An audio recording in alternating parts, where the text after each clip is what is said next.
8 erreurs classiques que font les Français en anglais au quotidien. Alors attention, t'en fais peut-être une sans t'en rendre compte. La première erreur, c'est une erreur qui est hyper commune, mais heureusement, elle est facilement corrigeable. Si je te demande ce que tu fais là tout de suite et que tu veux me dire « je mange », qu'est-ce que tu me réponds ?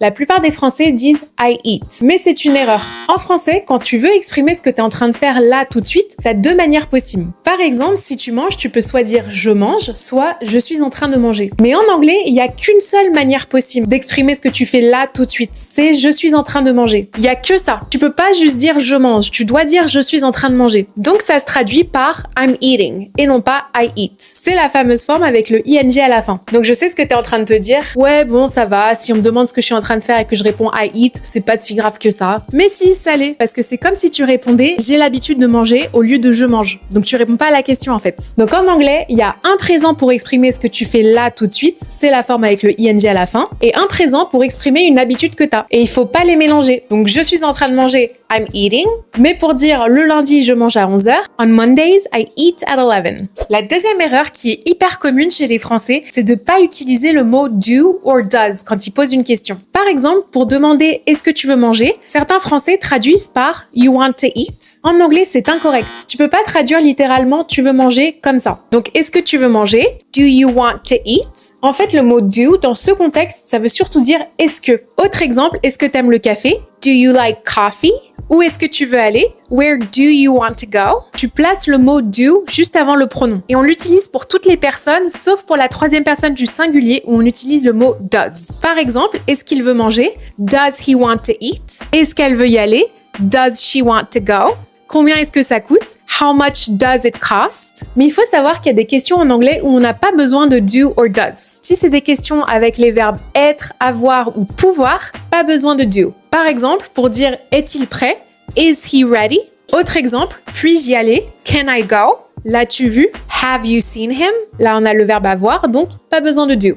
La troisième erreur des Français en anglais, c'est de pas utiliser le bon pluriel d'un mot. En anglais, le pluriel se fait en ajoutant un S à la fin du mot, mais pas pour tous les mots. Certains mots sont des exceptions et changent carrément de forme. Par exemple, un enfant, one child, deux enfants, two children, et non pas two childs. Une personne, one person, deux personnes, two people. Une femme, one woman, deux femmes, two women. Donc ce sont des exceptions et il faut les apprendre par cœur au fur et à mesure. Là, je t'ai donné 3 mots hyper communs que tu utiliseras souvent, donc mémorise-les bien. Une autre erreur hyper commune, c'est une erreur qui se fait souvent dans le monde professionnel. Pour dire j'ai hâte de vous voir en anglais, souvent les Français traduisent par I look forward to see you. Mais c'est une erreur. Il ne faut pas oublier d'ajouter la terminaison ing à la fin du verbe. Donc on dira I look forward to seeing you. Autre exemple, I look forward to speaking with you. I look forward to meeting you. Donc n'oublie pas le ing à la fin, très important. La cinquième erreur, c'est une erreur dont on parle pas souvent. C'est de confondre les verbes to do et to make. En français, ils se traduisent tous les deux par faire. Mais en réalité, ils ont des sens un peu différents en anglais. Du coup, on utilisera l'un ou l'autre en fonction du contexte. La règle principale, c'est qu'on utilise to make quand on crée quelque chose ou qu'il y a un résultat. Et on utilise to do quand on fait une tâche, une action ou un travail. Quelques exemples avec le verbe to make a mistake, faire une erreur. To make dinner, faire le dîner. Et quelques exemples avec le verbe to do homework, faire ses devoirs. To do the dishes, faire la vaisselle. Mais comme d'habitude en anglais, il y a plein d'exceptions. Par exemple, to make friends, se faire des amis. On n'est pas en train de créer un ami. To make progress, faire des progrès. To do your best, faire de son mieux. Donc moi, je te conseille de les apprendre au fur et à mesure, et à force, ça deviendra naturellement. Une autre erreur hyper commune, c'est de mettre des S à des mots qui sont invariables en anglais. Il y a des mots en anglais qui sont les mêmes au singulier et au pluriel. Par exemple, le mot information. C'est un mot invariable, donc il est le même au singulier et au pluriel. Donc c'est incorrect de dire informations.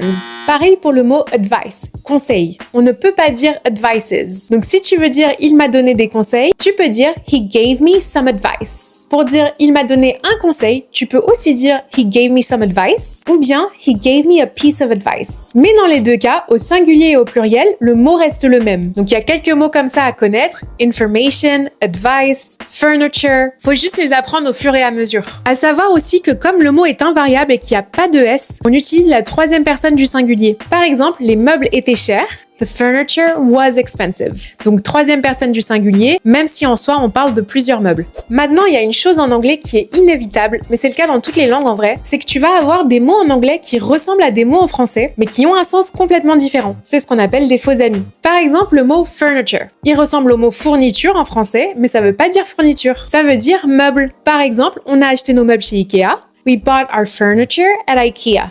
Un autre exemple de faux amis, to deceive. En anglais, ça veut pas dire décevoir. Ça veut dire duper. I was deceived. J'ai été dupé. Encore une fois, il faut juste les apprendre par cœur au fur et à mesure. Ou alors tu peux chercher une liste de faux amis sur Google et tu les apprends par cœur. La dernière erreur dont je vais te parler aujourd'hui, c'est de pas accentuer la bonne syllabe d'un mot en anglais. En français, il n'y a pas de syllabe à accentuer. Par exemple, le mot calendrier, c'est calendrier. La voix tombe naturellement sur la dernière syllabe. Mais en anglais, c'est calendar. Donc on accentue la première syllabe. On dit pas calendar, on dit calendar. Ça peut paraître anodin ou pas important du tout, mais ça l'est réellement. Parce que ne pas accentuer la bonne syllabe d'un mot, ça peut vraiment déformer le mot. Alors la question, bien sûr, c'est quelle syllabe accentuer? Ça dépend de chaque mot, donc il faut juste que tu l'apprennes par cœur. Mais t'en fais pas parce qu'au bout d'un moment, tu vas commencer à repérer des schémas entre les mots. Et promis, ça deviendra de plus en plus simple.